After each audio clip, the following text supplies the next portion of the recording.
Hello and good morning, friends. Hope you're doing great this morning. Happy Saturday or whenever else you may be watching this. Thank you for joining our Sama Dog weekly experience, our dog talk show where we dive into some teachings, some just quick tips and conversations around wellness and well-being for our dogs and our humans. And my name is Amanda Ree. I'm the founder of Sama Dog, and this is Benny over here, and we've got Graham over here. Maya's in the house somewhere, and we also have our B&B guest, Toby. Toby, do you want to come on camera? Maybe later. He's looking at me like he's trying to figure it out right now. So as you're jumping on live with us, do let us know that you're here, and if you're willing to share this out with the world, that's great. The more the merrier. So each week what I love to do is be able to share with you some, as mentioned, some quick health tips around our dogs and how we interact with them in our life, how we care for them, followed by a guided meditation. So we'll meditate in just a few minutes if you want to kind of start to prepare your space, or as we call it, feather your nest. Great to see you guys. Let me know that you're here and tuning in. And so today what we're going to talk about is just 3 quick wellness tips around sanitary food preparation and storage. I know that might not sound like the most sexy topic you've ever heard, but this is an important topic that really has a huge impact on our dog's health, and very commonly we don't think about it. All the time I'm speaking with clients who, when I share some of these tips with, they say, yeah, I just did what I've always done. So I thought this was a good thing to share today, and then we'll meditate as mentioned. So again, Amanda Ree here with Sama Dog. Welcome everyone. Hi Edmund. I hope you and Molly are doing great. And thanks for being with us, everybody. And today we're talking about some quick tips around food storage, preparation, like dealing with your dog's food. And in this space or in this conversation, talking about sanitation. So again, you know, sometimes these are a little mundane, these topics, but actually very important, especially when we talk about the longevity of our pets. So the first thing is water, purified water. I know it sounds very silly, but so many of us don't even think to not feed our dogs from the tap water, but actually use the filtered water, which is so much better. Clearly, they're able to filter out, just like we can, some of the impurities. And sometimes people will think, oh, well, my dog can go down and like drink out of the local stream or the puddle in the front yard after I wash the car. And that is true. Our dogs will want to drink that sometimes. That doesn't mean that it's good for them. And if you're feeding them tap water every single drop of their life, of their hydration in their life, that's a lot of cleansing and cleaning that the urinary tract needs to do. So liver and kidneys and bladder, everything's kind of taxed in order to be able to constantly filter. Now, when a dog's young, up until, 5 years old or so, yeah, that's fine. They can do that. But as our dogs get older, that's when things like this get a little bit tricky, because it's hard for the body to endure that for so long. So first tip, feed them clear, clean, filtered, purified water, just the same water that you're drinking. Even if you're preparing their food with water, keep it there too. Okay, second tip is always wash their dishes every single day. Wash their dishes. I know that's something that might be simple to you, but so many of us don't think about it. I remember back through my childhood, we used to just pour down the kibble, take the kibble out of the bag that was in the garage or was in like some sort of large Tupperware thing that we put it in the garage, and we'd scoop it out and throw it in the bowl, and the dogs would eat it, and that was that. Once in a while, we'd grab the hose and fill up their water. So maybe some of you were raised in that way, or kind of, had your dog care kind of taught to you like that. And there's a better way, of course. In addition to the purified water, just cleaning the bowls, and then the type of bowls. We use porcelain bowls here. I always tell people a great place to buy your dog bowls is like TJ Maxx or Marshall's or Ross, places like that have some really great and very inexpensive bowls, and cute. They've got little words, and this says woof, and there's all kinds of stuff. So porcelain bowls are good. Aluminum is okay. Plastic, you don't want it. Oh, glass is great also. So then as soon as you're done feeding them every single day, just clean it out. We have our sponge, or our brush rather, that everybody knows is the dog brush. And so we just clean it out. after every single meal, and then even a couple times a week toss it in the dishwasher. Now that's the food bowl. Water bowl should be washed every single day. Again, many of us just filling it up, filling it up, filling it up. Meanwhile, this like coating of slime, and of course like bacteria is growing, and this is quite unsanitary for our pups. So yes, they have strong digestive enzymes and all of that. That's what I hear from people, like, oh, they can handle it. But then we wonder why when our dogs get a little older, they're sick or they're, ailing in some way. And this is why. There's been imbalance in their body for too long. Hi, everyone. Let me know when you're here. Hey, Tori. Great to see you guys. Some activity coming in here. So today, this is Amanda, by the way, with Sama Dog. Today, we're going to meditate in just a few minutes, but we are talking about food storage and even the bowls, like sanitation around your dog's food. So we talked about always feeding purified water, drinking, giving them drinking water that's always purified, and then cleaning their bowls, their food bowl every single time they eat, ideally, or at least once a day, like with soap. Put it in a dishwasher a couple times a week, and then storage of the food, very important. So, that's our last tip is storage. What do you store in? Well, this is something that we do. So we feed the Honest Kitchen over here for the most part. We also do some raw food, and we do some prepared, some cooked food. But the Honest Kitchen is the base for a couple of the dogs. And so this is just a big glass container. These are awesome. We found these at World Market.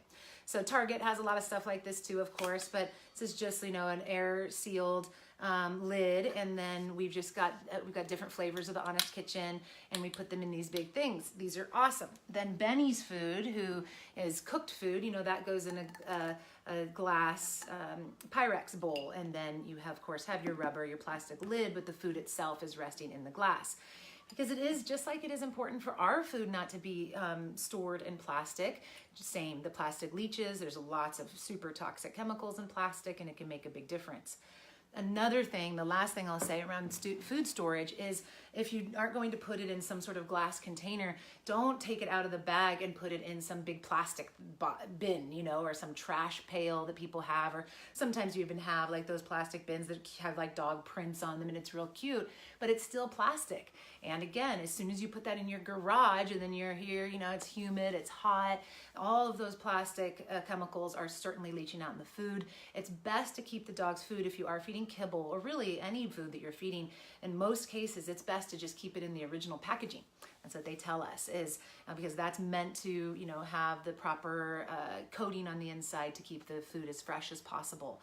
And keeping it in a dark, cool place, just like you would any perishable food. I mean, this is perishable. Hopefully you're feeding your dogs more than just kibble, but that's a different conversation. But if you're going the kibble route, no matter what, just making sure that it's really safely stored, because again, that can grow bacteria and all kinds of stuff on there that we don't even think about, that we're now feeding our dogs while we're intending to nourish them. So I know all of you want better for your dogs. So those are 3 quick tips. So the first one, feed purified water. The second one is wash your dishes, your dog's dishes every day, food and water bowls.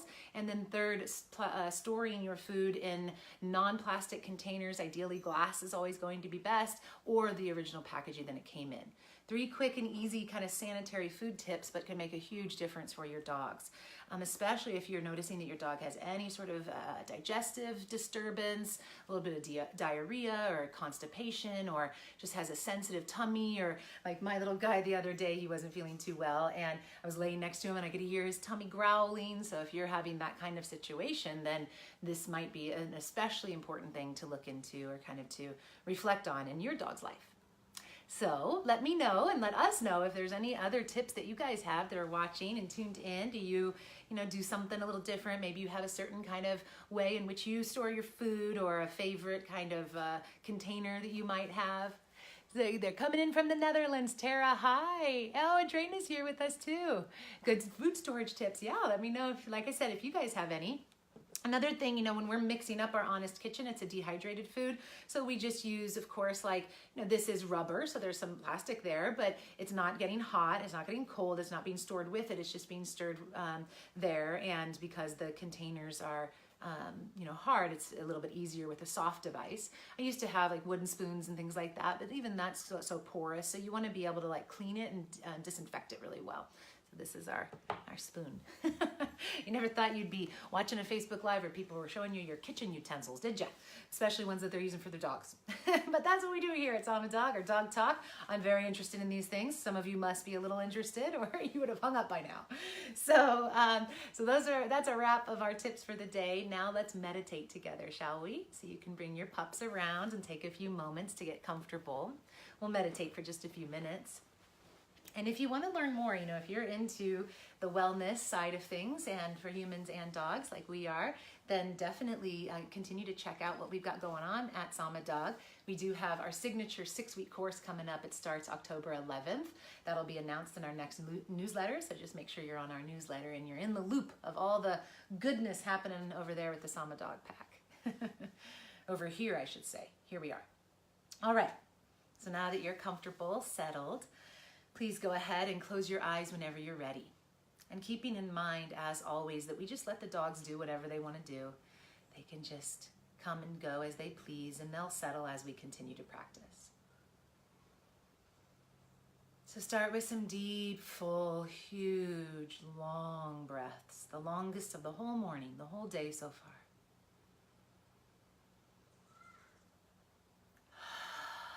Maybe breathing out through the mouth, just release it.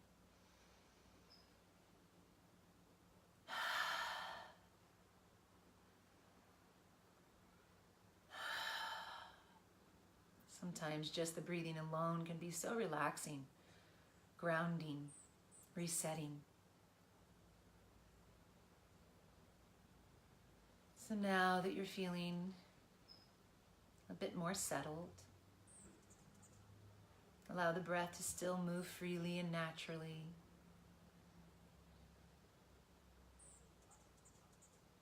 Notice the body relaxing from head to toe.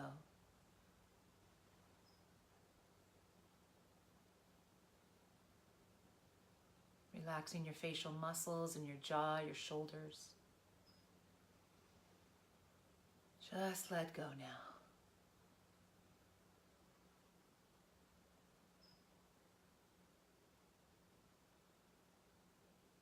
And now, settle your awareness into your heart space.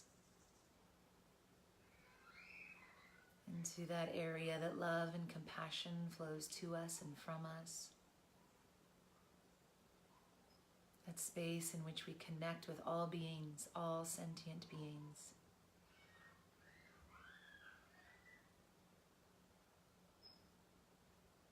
And just breathing a few deep breaths into this space, feeling the light within your heart grow brighter and brighter.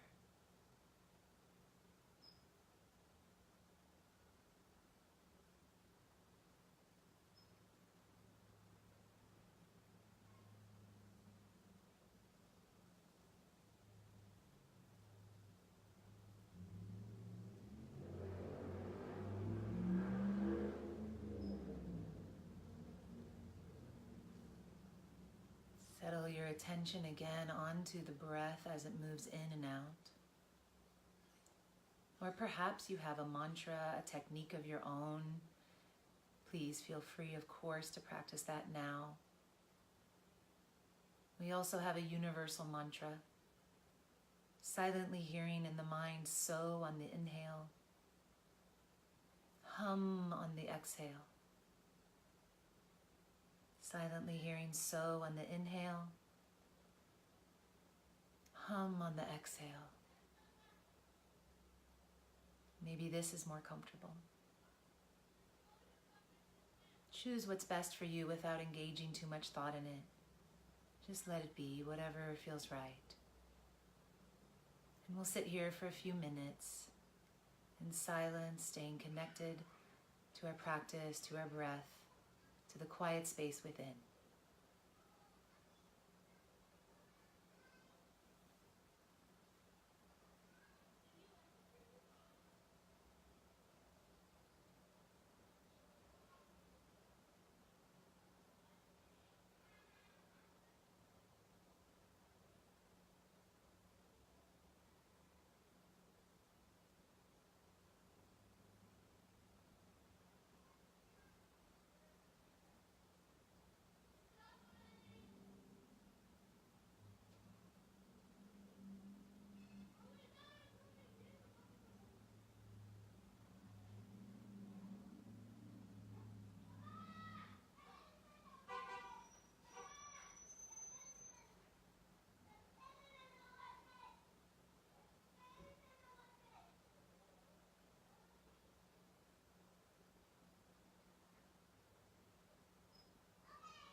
disregarding any distractions or noises around you.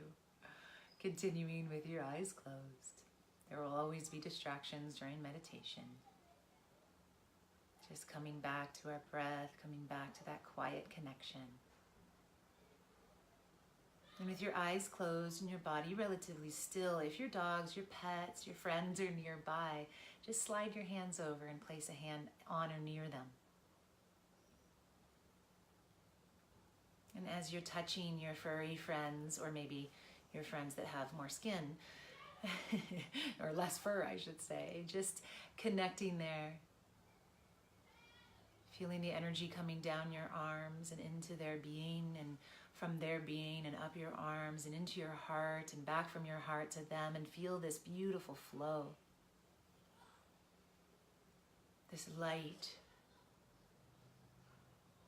this fluid energy of love and of healing. In this space, this deeply connected space, we have so much more power than we realize we do.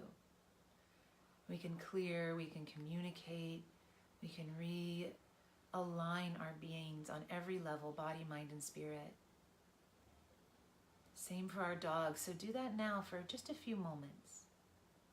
If your dog needs something behaviorally or physically, send it love and light and healing now.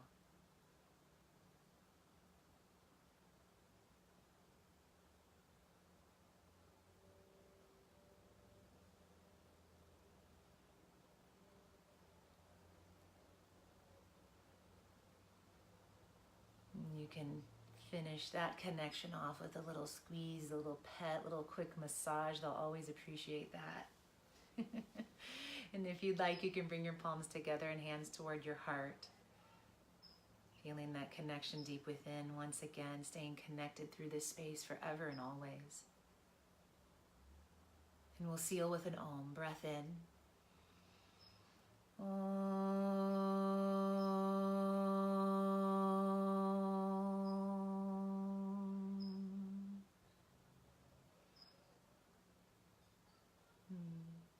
Namaste, friends. Namaste, my furry ones. I hope that meditation was comfortable for you guys too. It was nice over here, even with some of the distractions and the sounds of the neighborhood.